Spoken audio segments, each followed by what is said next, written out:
Subscribe to our YouTube channel and press the bell icon to get the latest updates.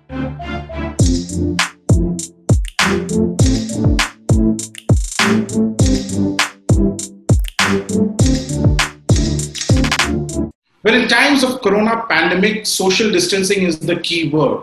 And at the print, we've introduced soft cover and e-venue for the launch of select non-fiction books.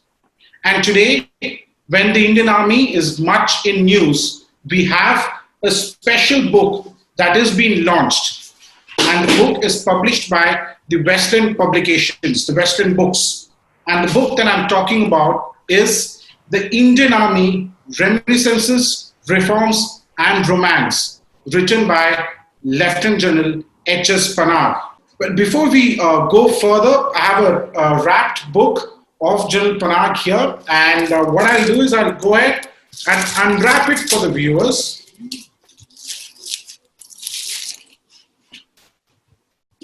There you go. This is the book that we'll be talking about today. The Indian Army Reminiscences, Reforms and Romance by H.S. Panag. We have Lieutenant General H.S. Panag and his daughter, Ms. Gul Panag, who is also an actor and an icon for many of the youngsters. And also we have with us the editor-in-chief and the founder of the print.in, Mr. Shekhar Gupta. General Panag, well, of course, you don't need any introduction, but I'll still go ahead and speak a little about you for the viewers. Lieutenant General Panag was born in the Indian Army. And when I say he was born in the Indian Army, what I mean to say is that his father was a serving officer in the Indian Army when he was born. And Lieutenant Janak has served as the GOC-in-C of the crucial Northern Command as well as the Central Command. So, General Panag, coming back to this book, as you can see, I've read a lot. I've made markings. You know, one thing that really stands out is that you've mentioned that it's surprising that many of the top military officers who retire, they don't take to writing, and it comes as a surprise to you. But you also mentioned that how, you got introduced to writing. If you could tell our viewers, how did you, from a military man, how did you start writing for the common people? Well, I think every soldier has a story to tell, because war is all about human endeavor. And you see the human endeavor at work in very trying circumstances, very difficult circumstances. And you have the states, you are empowered by the state to kill when required in the national interest. And the terrain where you serve is very rigorous, and you go through privations, yet all soldiers are also human beings. And it's often said there's a conflict between whether war is art or a science. Finally, they say it's a mix of both, because the gun is science, but the people who use the gun are, art. It's human endeavor. Absolutely. So I would say that we all have a story to tell. But since we are used to the military style of writing, cryptic writing, and almost giving commands to whatever we write, or giving a kind of a solution to our superiors, so what happens is that you are a little hesitant that when we write for normal people, we will be sort of not be able to convey what we want to convey. And then it's a question of an opportunity. Coming from a cocoon service life, suddenly you are faced with the social media and what happens with common people at large. So you are a little hesitant. But let me say that the first step was to come on social media. Kind courtesy, Gul. So she put me onto social media in 2009. And I took it upon myself that I will inform the nation about military life, about strategic affairs, about the reforms that the army and the other armed forces need. So having spent 3-4 years, I made quite a mark for myself, particularly at that time. The Depsang crisis, 2013 was on, then 2014 Chumar. Then in the meantime, I was surprised by a call from Shekhar Gupta, who had probably been reading my tweets on social media. And he said that, why don't you write pen an article for the Indian Express? Well, I penned an article for the Indian Express in January 2014, and it was published, and I think the title was "The Drift in the Valley." In the Valley. And so he gave me the first break, and then there was no looking back. I wrote a couple of articles more for the Indian Express while he was still there. Subsequently, I started writing for the News Laundry. Again, how I got into the News Laundry is very interesting. On social media, I sort of came across John Dayal's daughter, Karuna John. Now, Karuna John was with the News Laundry. So she said, sir, why don't you write? I said, who will give me an opportunity to write? Of course, I had in the meantime written for the Indian Express, but I said, who will give me an opportunity? He says, well, she introduced me to Madhu Trehan and Abhinandan Sekhri. I started writing for them. I wrote for them for nearly 3 years and penned a good 100-odd articles for them. And this was a period when the NDA government, two government had come into power. The army was coming center stage, and there was a resurgence of nationalism. The acquisitions of politicization had already started. Some human rights cases took place. So it was a great innings. And also Madhu Trehan told me that how to humanize the army. So I wrote a lot of anecdotal stories about human interest stories from the army. Then, of course, the journey was ongoing. I started writing for Times of India, a column called Shooting Straight, fortnightly column. And then back to Shekhar Gupta, who gave me the first opportunity. I started writing for the print. Now I'm writing for the print since 1st October 2018. I'm on my 95th column, which I sent out yesterday. So it's been a great run. I would say it's been a great run, and I've thoroughly enjoyed every minute of it. Well, that's good to hear. And as you rightly mentioned, you're right now writing exclusively for us at the print. Gul, in his book, he mentioned the role that you played in bringing him to social media, and also, making him, write in a more simplistic term. So one thing that I've always noticed about General Panag's articles is the fact that he writes in layman's word. Usually the military is all about jargons. It's all about usage of words that really at times even flies above my head. So what is the role? How tough, or was it easy to convince your father? I think it was pretty hard. He would keep on saying, I don't have the time. And I'd be like, you're retired. What do you mean you don't have the time? So, he'd say things like, with both my brother and I, and of course, our mother were constantly telling him that you should write more often. Also, just step back a little, he was already being quoted in a lot of pieces, including several in the Indian Express before he began writing for them. And I just felt that there was such a great understanding of certain affairs of the military and of strategic affairs that he could offer unique insights on, that he should be elaborating on those.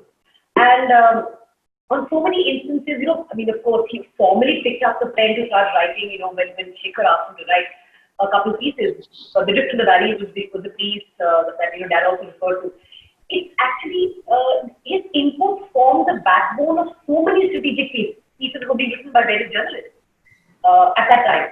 So I felt that he should really push the envelope, since he was anyway giving input to so many journalists when they were crafting their stories.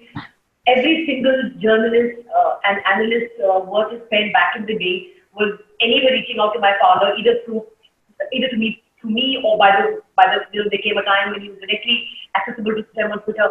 It made no sense for him to just confine himself to bits and pieces. And I think that's when these pieces were well received. I think everybody, no matter what stage of life you're in, what career you had, everybody likes appreciation, and those pieces were very well received, and I'm glad that he's taken to writing it. Often, as we were discussing the other day, I have a lot of people sending me his pieces. Did you read this? And I'm like, actually, I meant to, but I haven't yet read it.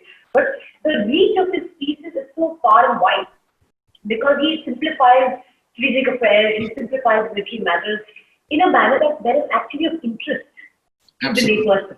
And it widens the scope of the layperson in terms of their general knowledge, in terms of their own, their own knowledge of that particular subject. So it was very hard, to conclude and to answer your question. It was really hard. He was very resistant to the idea of discipline because ultimately, the kind of writing that he does is a lot of work. I mean, he puts in 2 to 2.5 days of work in every article because he needs to research it. He needs to make sure that at no point has he erred. Whereas the pieces that I write are like 1 hour because it's literally an opinion. Whereas he needs to make sure his opinion is backed. He puts in a lot of hard work. So I think my understanding is no matter how disciplined he is, there was also an inkling of the fact that you have to find a new kind of writing discipline. Absolutely. So I think he was hesitant about that because his life was so structured in what he wanted to do. That to carve out that writing window was something that I think he was resisting. There's probably an inertia within him that resisted that. Well, I'm glad, Gul, that you've succeeded eventually, despite it being a tough task, but you've succeeded. And this comes, I have one more question for you, Gul. And General Panag has spoken about how his army childhood, has shaped him to be what he is now. Eventually his career in the army and even now itself. So, as an army kid yourself, you are now a celebrity, you're an actor, you are an icon for many. Your fitness videos, your videos with your own child is something that is watched by many. Even I myself have watched it, and it's inspiring. So, but do you think that your days as an army child helped shape you up in a certain way?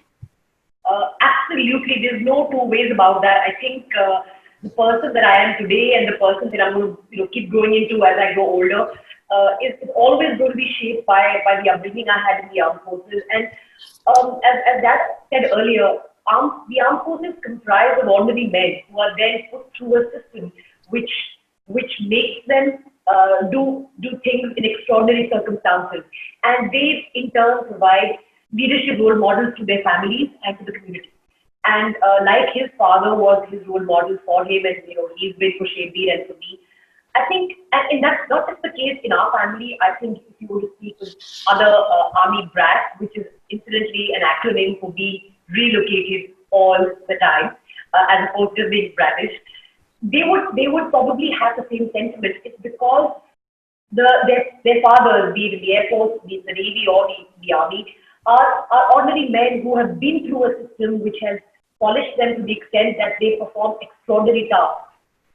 And that gives them immense role model capabilities. And all children born to the armed forces look up to their fathers as role models. And this is how we end up replicating a lot of what they are. I mean, be it my sort of focus on fitness or generally perseverance, determination, everything really comes from my upbringing in the armed forces down to the quality of life that one hopes to achieve, and one doesn't know how one can ever match the kind of upbringing that one's had in the armed forces. And the opportunities? And the opportunities, yes.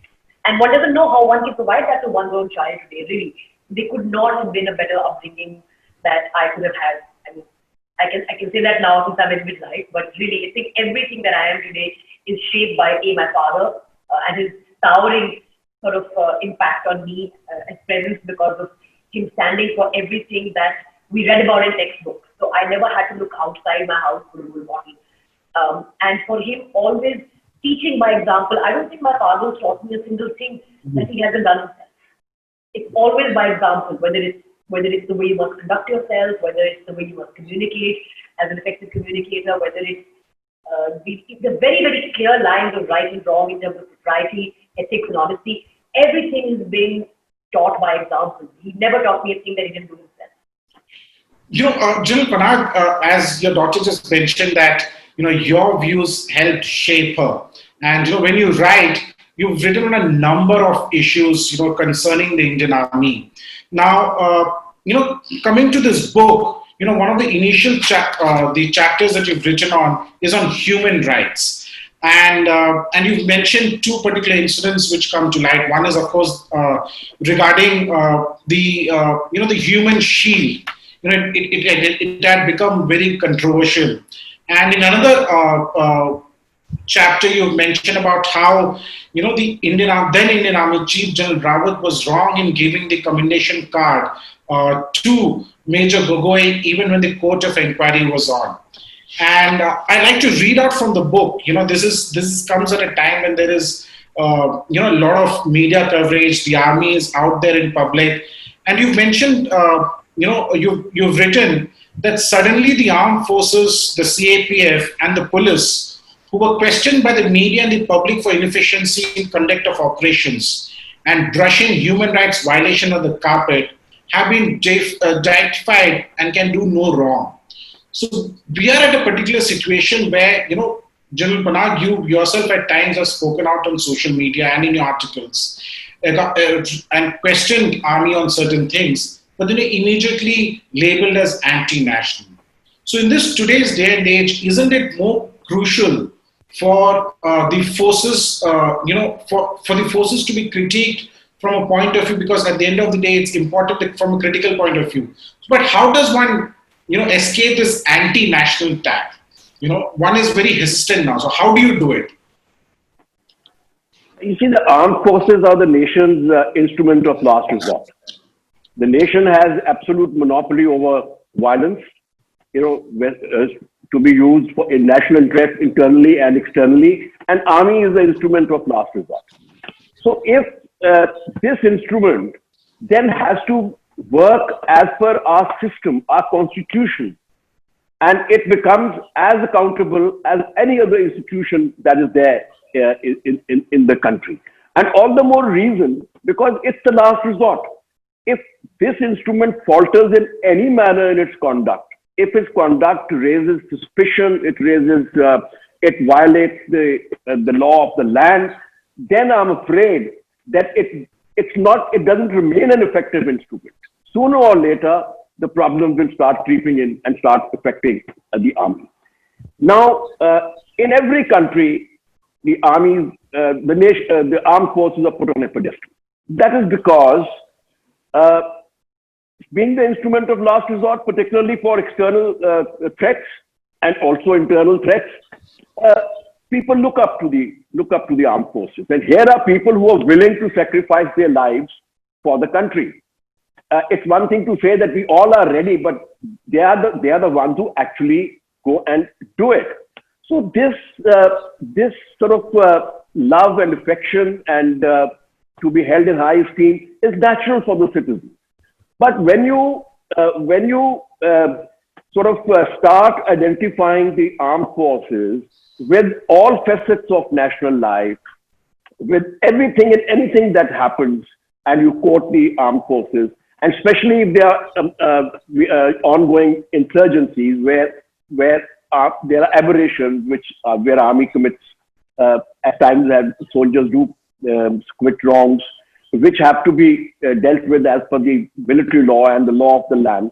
So when this deification occurs and it is part of the national mood, then people sort of start defending the indefensible.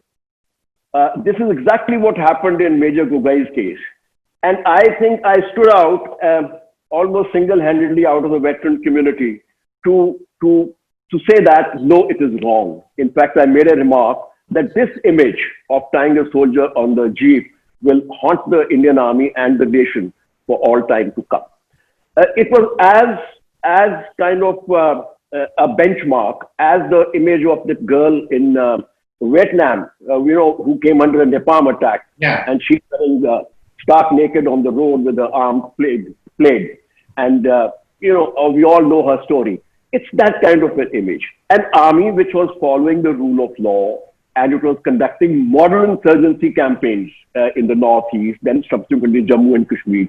Suddenly when this, and the nation rises in defense, almost everybody on social media, everywhere, government itself, the army itself, we go and then reward this individual who later on, of course, brought infamy to the armed forces by his own conduct. So this is the danger, and I feel that in times like this, we must question the armed forces, and the onus for this is both on the institution itself from within and on the media. I think the media is too soft on the army. We must take a lesson from the American media. When war is on, when fight is on, they support the armed forces, right or wrong. Now, the decision to go into Iraq by Bush Jr., President Bush Jr., was, a lot of people said it was a made-up decision, but at that time, the armed forces supported, the media supported the United States armed forces. But immediately after that, they did not hesitate to expose the goings on in the Abu Ghraib, that prison that was there, the abuse of the prisoners, and then look at the Anderson papers and all the famous journalists who exposed the wrongdoings in Vietnam. Not that the American people did not support the American war effort; they did support the war effort, but they also brought out what wrong was being done by the armed forces. So this instrument of last resort must be held accountable by the state and by the people, and media plays a big role in this. That is very true. And in this book also you've mentioned that, since right now it's the tensions at the LAC is on, and you've mentioned that had pertinent questions been asked of the government and the military in the 1950s, then we would not have suffered a catastrophic defeat in 1962 war. You've written that in the book. Yeah, exactly. I feel very strongly about it. I think I was a kid in the army, and I could, right from the age of 8, 9, that is mid-50s, I could hear this talk going on in the messes and in the social gatherings as to what is happening on the Chinese front. And almost everybody knew that it's going to happen. And mind you, this is mid-50s. And General Joe Lantane, who was the Commandant of Staff College, a British Army officer, he remained the Commandant of Staff College for 7 years. And he was the Commandant from 1948 to 1955. When he was leaving, he said, "Gentlemen, I'm sorry to leave India, and I'm leaving you as cannon fodder for the Chinese." Now, this was the Commandant of our Staff College who gave this warning to us in 1955. And then, of course, the situation unfolded. I was 14 years old when 62 happened. I think while the opposition, mind you, was much smaller, but definitely very strong. And I remember Mr. Atal Bihari Vajpayee, Mahathir Tyagi, and all these people questioning the government, Ram Manohar Lohia. And they questioned Prime Minister Nehru, held him accountable for what he did. But what the press also failed was in the leading up to the war, we did not question the policies enough. Had we questioned the policies enough, had we looked at, for example, nobody looked at the weaknesses of the Indian army. Everybody said that we have told the army to throw the Chinese back. Throw the Chinese back how?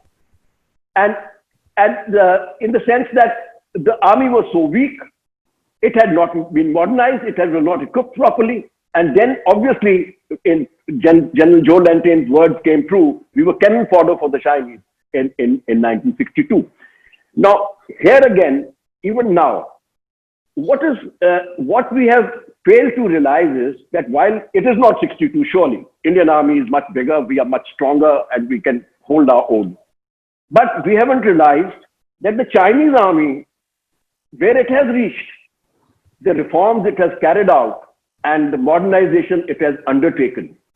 The armed forces that we have today were created in the creation of these armed forces began in the early 80s when General Krishna Rao was the chief, then shaped by General Sundarji when he became the chief from 86 to 88. Now, when they inducted new equipment, modernized, carried out reforms, then now see what happened during Sundaram Chu incident. China did not whimper did not say anything. They accepted that Indian Army is strong because at that time, by 86, 87, when this incident took place, we were very strong, almost at par with the Chinese army. Now, since then, not 25, you can say almost 30 years have gone past.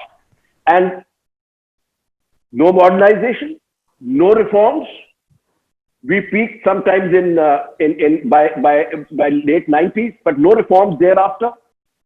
In the last 6 years of Prime Minister Modi, the defense budget as a percentage of GDP has been the lowest since 1962 in 58 years. So that's why the military differential. That is why the worry that while we can hold our own and we probably will defend our territory and end up giving the Chinese a bloody nose, but we lack that threatening capability, the deterrent, which in 86, 87 at Sungrong-Chu deterred the Chinese from doing anything more after we moved forward. Until then, we were 50, 60 kilometers behind. Yeah. But today, look at how daring the Chinese have become. So I think this is very important. We must question the armed forces and we must hold them accountable. And thereby the governments. After all, what the armed forces have and don't have is what the government has. And herein our military also falters. Rather than conveying to the government that with this budget, we can only do this much, right? They are, of course, guilty of not reforming themselves from within. Very guilty. I think the armed forces have to bear this cross. We are guilty of not reforming ourselves. You can't go about fighting 21st century wars with elephantine armies, whose organizations go back to the Second World War. But the governments who have not provided the funding and the political direction for the reforms, they are always driven by politicians and not by from armed forces within. So that's why we are in this state today. So we must question them. Of course, now at this moment we are faced with a very difficult situation. But the moment it is over, I think we should discuss this issue threadbare. And the reforms, and media also has to play a major role in this. And so also must the public. Force the government, force the armed forces, but they have to reform. We just cannot carry on sort of being prepared to fight the previous war. Absolutely, and there's no doubt about it. Shekhar is sitting here, and this is a discussion that we constantly have in our office. There are issues that Shekhar ideates and gives me ideas. And during the discussion is when I realized that while it's okay to be gung-ho about the military as a whole, it is also very important to question the military and also bring out the deficiencies in the military. It's not an attack on the military. It is actually helping the military, to bring out issues which otherwise remain hidden. I entirely agree with you. In fact, as I mentioned at the very onset, that I have been working on the social media and otherwise through my writings now to ensure that we reform ourselves. I've been pointing our flaws, much to the chagrin of my former colleagues and some of those my juniors who are still serving in the armed forces. They questioned me on this. But I said that if we do not introspect, if we don't find our weaknesses, then how will we reform ourselves? Because reforms are a must. Without reforms, we cannot do anything very much. Can I come in at this point? Yeah, of course. Please. So we said, Snehesh, you said that this is a series of book releases that we do now virtually on non-fiction books. Now, General Sahab, ये बताइए कि in the field of defense and military affairs, what is stranger, fact or fiction?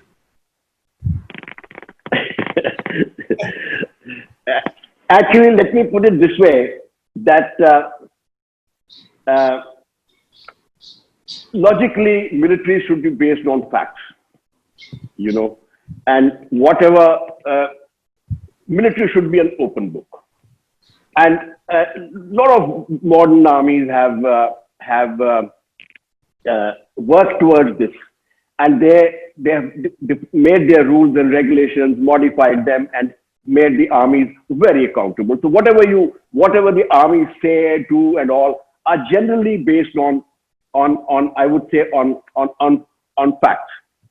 But what happens is that since the army is the instrument of last resort, and it's non-productive, and everybody wants the armed forces to be perfect, and an organization is never perfect.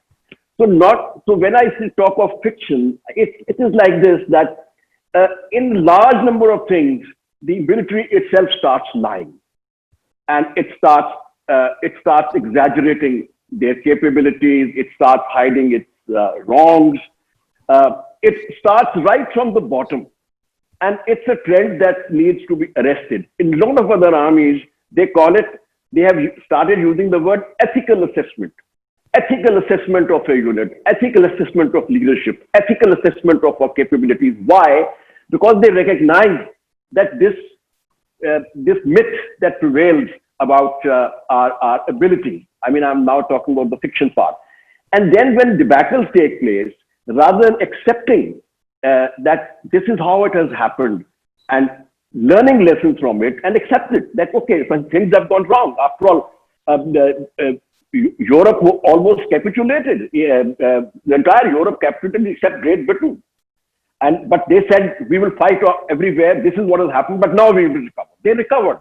In the next 4 years, they recovered. From 1941 to 45 is history. How the United States joined the war, how Britain recovered. So, but what happens is that when the national resolve itself is lacking, so the army starts lying about its activities, about its capabilities, and about its operations, and that's the most dangerous trend. And the government starts supporting it. Now, look at the present situation. I mean, I would say that the reality is something else, and the narrative, the fictional narrative that's prevailing, is totally something else. And it was the doings of a handful of good men, a few good men, I would say, who put the broader picture in front of the nation. And here I would say the media at large failed in its duty. While it's all right, you cannot go beyond lay. But where are those journalists who will dress up as lamas or as locals and reach those points? What is there in reaching? I mean, there are 1,001 ways of doing it. But rather than do that, we have all become part of the fiction. We have become part of this, of the entire narrative. And probably nobody knows what the truth is. So it's left to people like us who know the terrain, who understand the happenings, and from piecing together from what is available in public domain, we are still able to present a cohesive picture. So I think it's a very pertinent question Shekhar asked in this. Well, that's what I have said is my interpretation of the answer of the question and my answer. I think it's important for the armed forces that, barring those issues which fall within the realm of security or it affects the lives of soldiers, we should be absolutely truthful. And thereby, so should the government be. Till date, we have 9 weeks, maybe 10 weeks into the current crisis. Yet we have not had a formal briefing by the armed forces or by the government. Of course, MEA gives its Thursday brief and few tidbits here and there. Rest, we are all being given stories by informed sources. I mean, or rather, reliable sources. Is this the way? Then we are all part of this, facade and the fiction that's being played out. Who has more reliable sources than you? Go ahead. Shekhar and Nish, I want to come in for 1 second. I mean, I'm going to jump across to your side, but there's a question that I wanted addressed for a very long time, especially in the last 5 odd years, 6 years now. Every time there is an incident, and of course, this is more specific to the China condition that's currently prevailing at the NSC. This response by the political executive that the army has been given a free hand. Can you decode this? Because I think this needs to be decoded I'm asking from a layperson, also because I'm privy to some information, because fortunately for me, I read the book, I read all the articles, and I've managed to educate myself over the years because of my father's writings. So the specific response to anything that happens, whether it's with respect to our Western neighbor or whether it's with respect to the dragon, the army has been given a free hand. Please explain how our army is given a free hand. What does the hand do? I think this is just offloading the government's responsibility and passing it on to the army. No, the government is first accountable, and the army is only its instrument. And armies are not given free hand; they are given a political directive, which is formal, and it is told that these are the political aims of the nation, and this is what we have to do. And right from the first article that I wrote for Indian Express, I mentioned that the first thing I asked when I took over Northern Command was, what is the Army Headquarters directive and what is the political directive that we have? So after all, the political directive would definitely reach the Army Commander's level. There was none. Now, just to kill terrorists, it is not a directive. Right? You have to be part of the whole thing, what the government wants. So I would say that armies not only should not be given free hand. I mean, it is that they should be. You were saying they should be given free hand. I say they should not be given free hand. I was saying this is the response. Yeah, no, but that's because the political rhetoric is. Army has been given a free hand to rectify the that situation. Is because they're abdicating their responsibility. No, the government must say that we have given directions to the army to take necessary action, and we have conveyed it to them.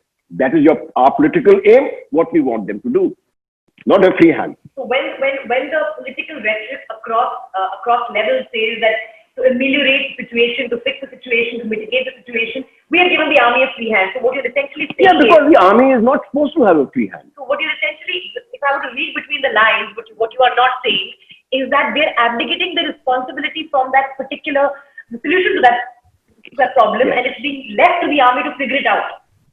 And then in case something goes wrong, you can always take shelter that we had given this thing to the army. And it's not only today. This happened after all. Prime Minister Nehru was going to Sri Lanka when he said that I have told the army to throw the Chinese out.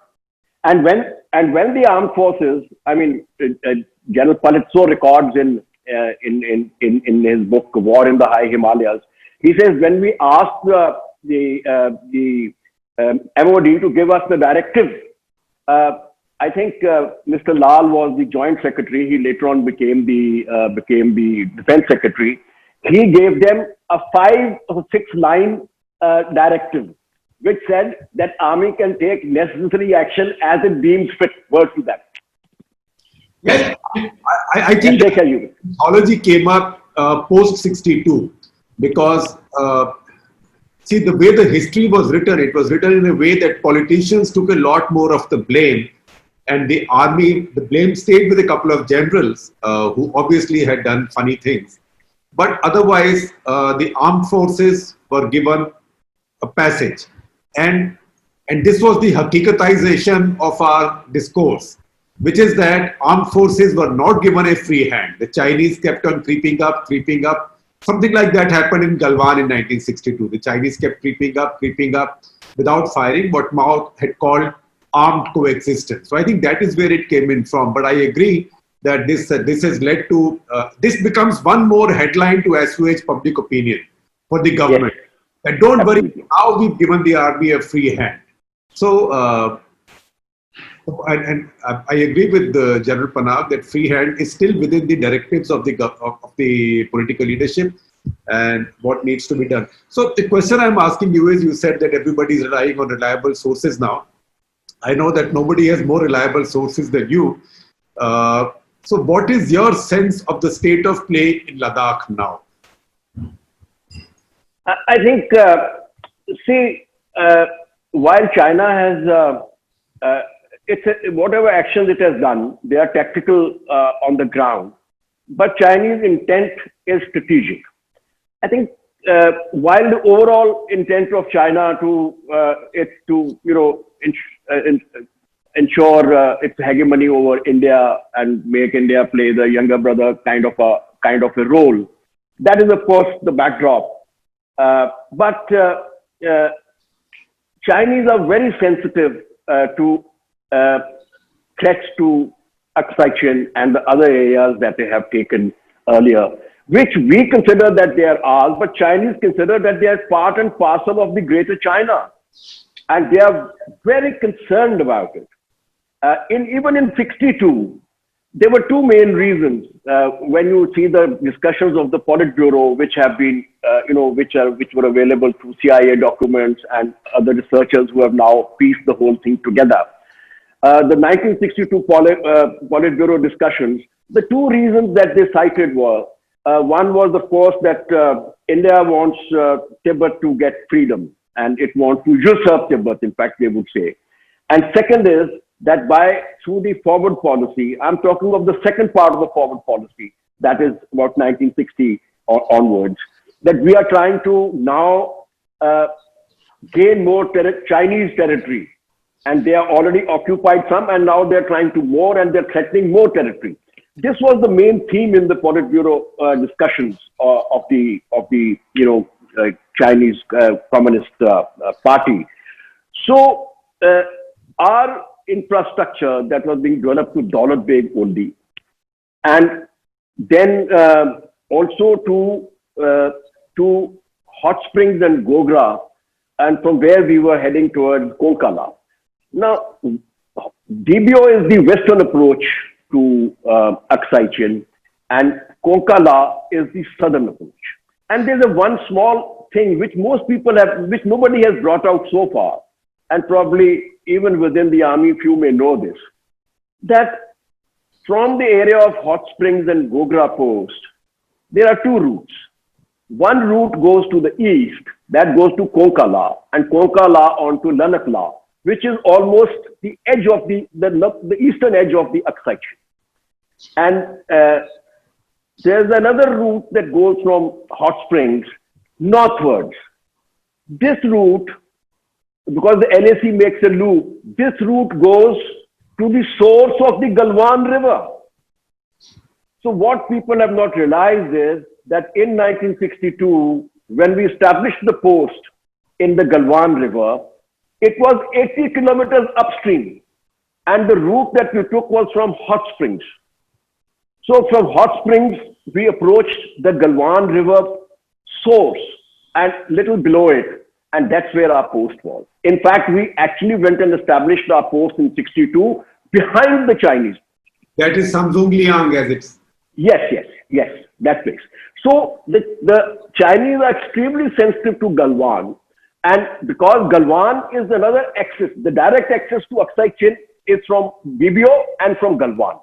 Now, when they saw us, that one, we have made a road to DBO, and now we are making a road into the Galwan River Valley, and then we are making a road, we have already reached Hot Springs, the road has reached Hot Springs, and we are developing a road to the north, towards the route taken when we went to the source of the Galwan River.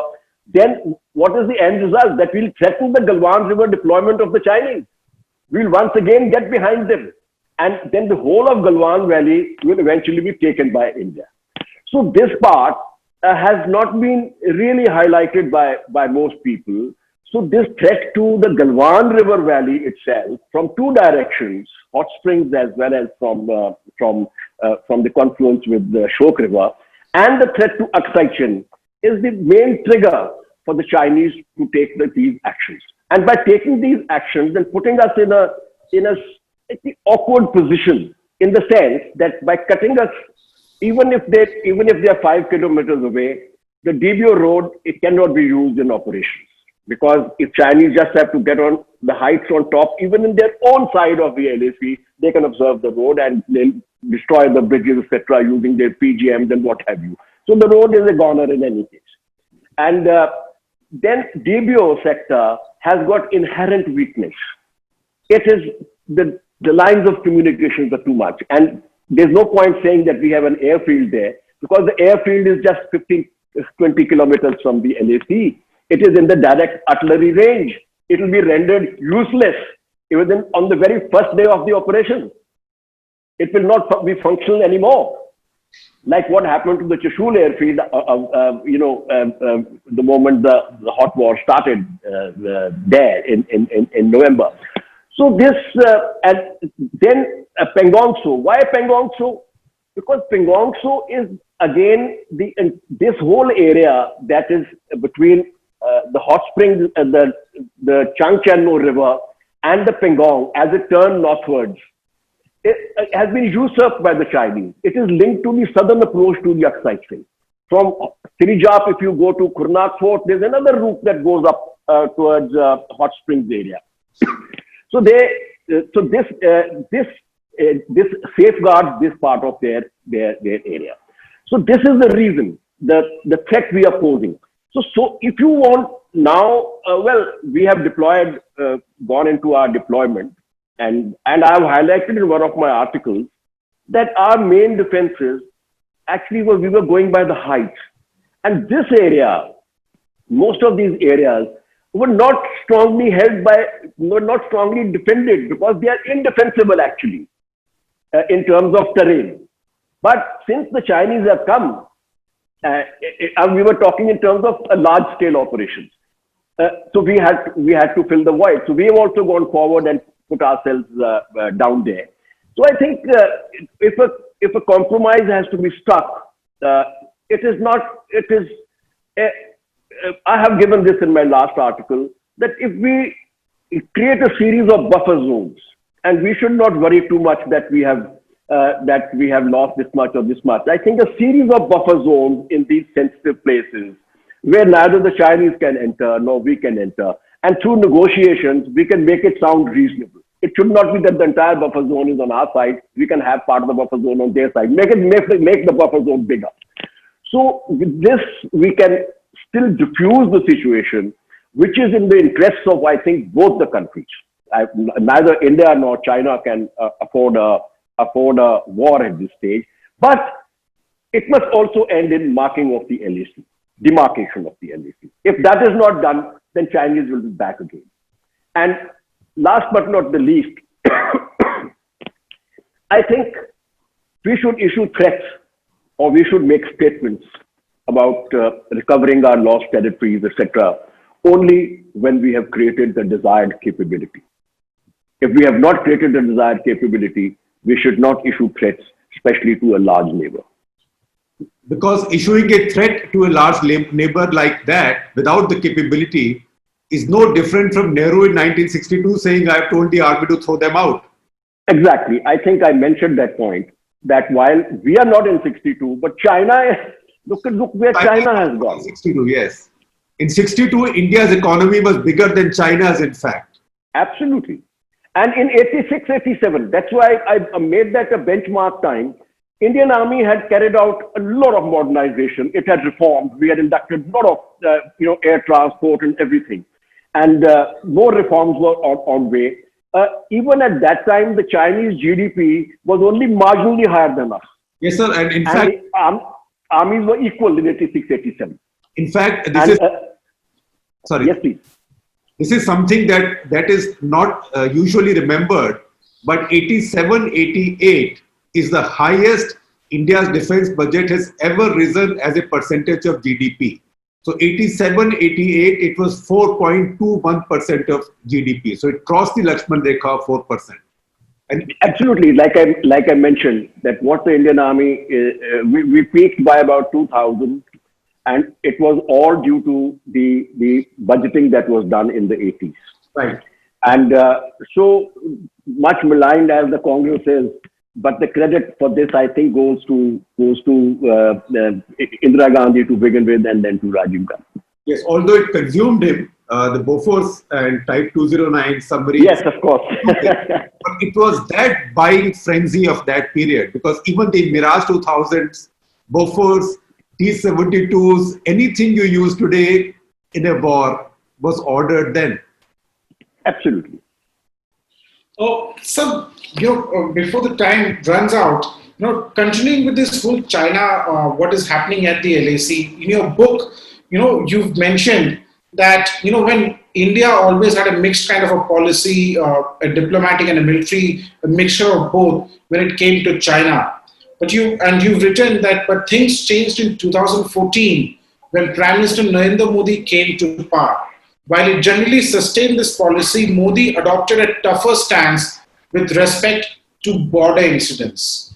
Do you think that this has also led to China being so belligerent at the LAC right now?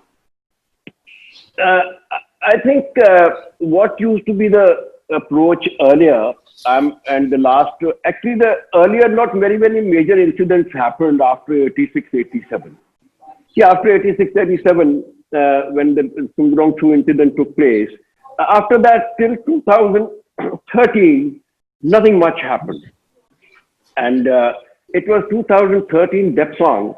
And Depsang happened because that's the time this road that we are making to DBO was already, a track had already been developed. And it was in the process of, the road was in the process of being matured. Later on, of course, tarmac, more bridges came up, but the road was there. So that was the first signal it gave. And it also was in the period that our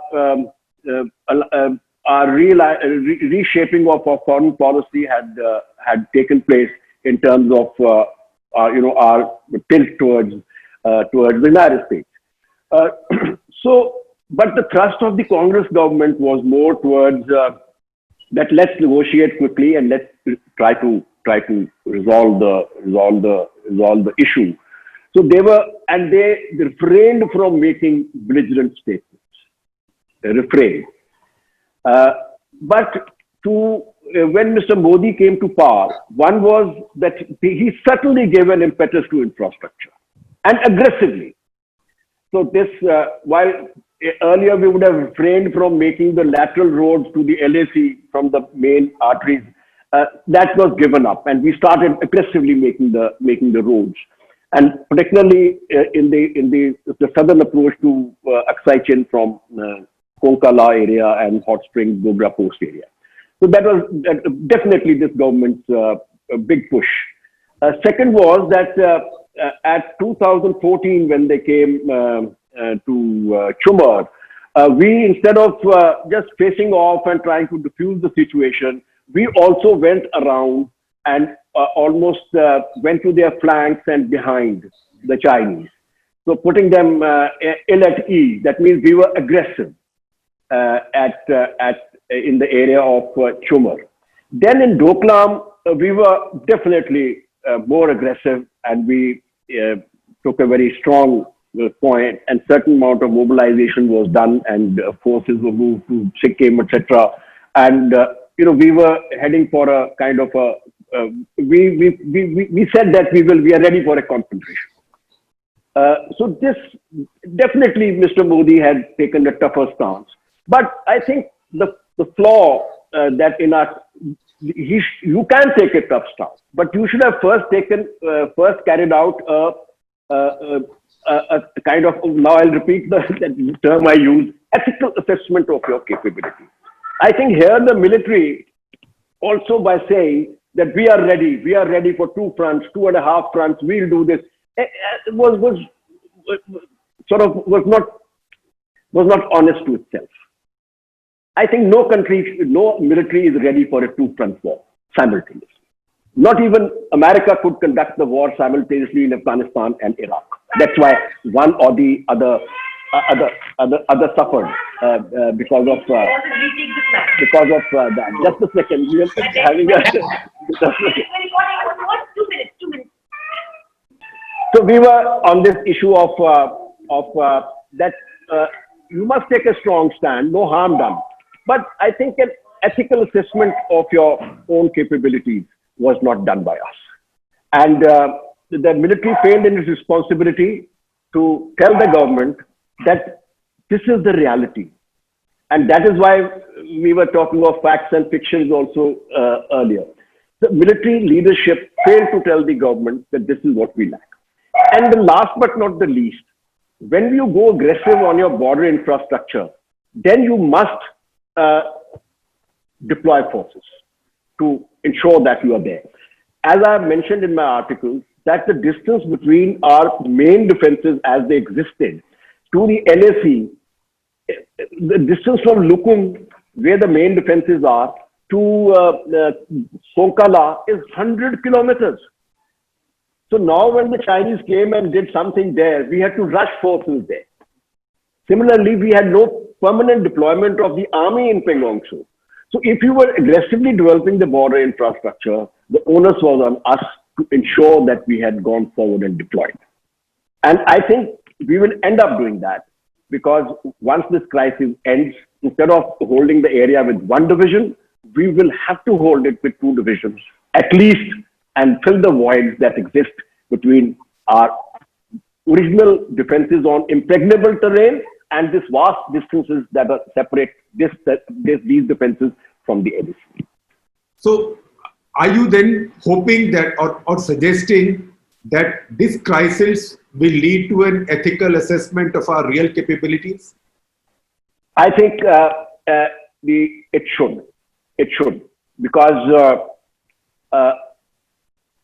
if we don't do it, then we'll be repeating the whole exercise after a few years. In fact, number of my articles, including I think one in this book, ended by saying that we don't have to repeat a 62 to carry out reforms.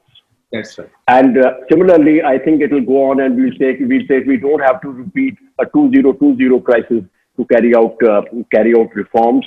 We must sit down now and carry out a strategic review and say, this is what we are, this is what we lack, and this is what we need to face up to China. And once you do that, Pakistan automatically, the threat from Pakistan will get settled because of the kind of reforms that we must do.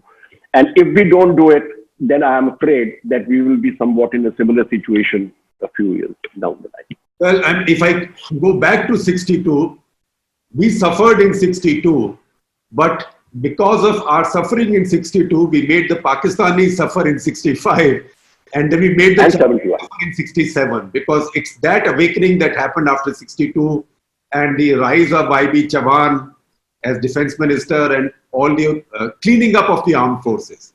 So this is an opportunity without suffering such a setback to also initiate a process like that.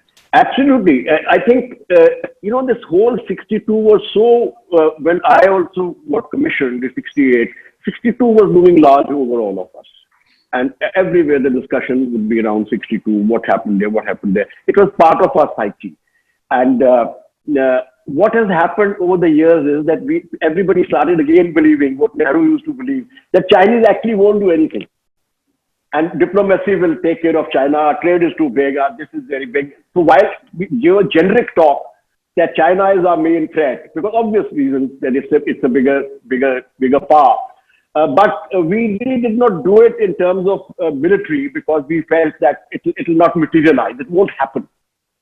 So this is there. So we must now, of course, as I said, it's a wake-up call for us, and I hope it ends amicably. And to that extent, I would say that while the methods of the government I may not agree with, but I think the government's approach is pragmatic. And this last article I have said that while there is an image that the Prime Minister carries, there's an image that this Bharatiya Janata Party carries, but I think he is pragmatic enough to know the differential in our capabilities and the consequences of a setback should it take place, and also the effect it will have on our economy.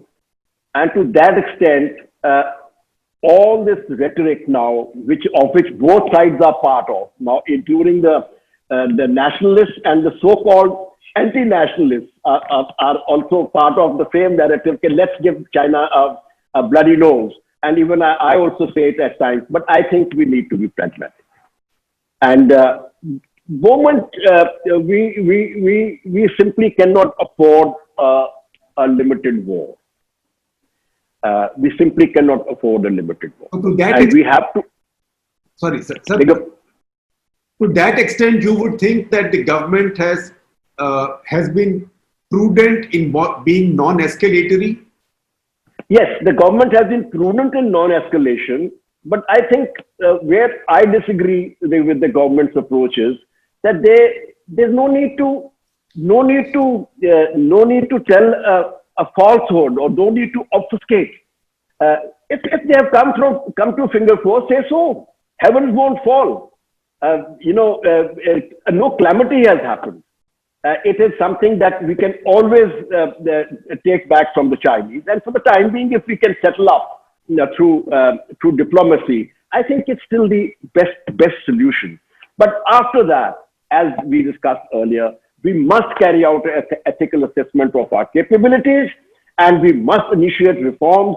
And I think it has to be on the lines of Goldwater, Nicholas kind of act to be passed. Only then that will settle the matters. This, pussyfooting around reforms and CDS and this and that, it just won't. Absolutely, sir. There is no doubt about the fact that we do need an ethical assessment, as you rightly mentioned. Once this crisis ends, and it is hoped that this crisis ends soon, peacefully. But the time is running out. But viewers do remember that this book is available on the Amazon.in. I've learned a lot. These are a series of articles that has been written by him. There are a lot of lovely information, anecdotes, even love story of the army, which is out there in the book. So do get your copy, and thank you so much, General Panag, and of course to your daughter Gul for joining us with me, Snehesh, and Shekhar Gupta for this special soft cover launch of your book. Thank you so much. Apologies to our little one for being such interruptive uncles, such spoil sports.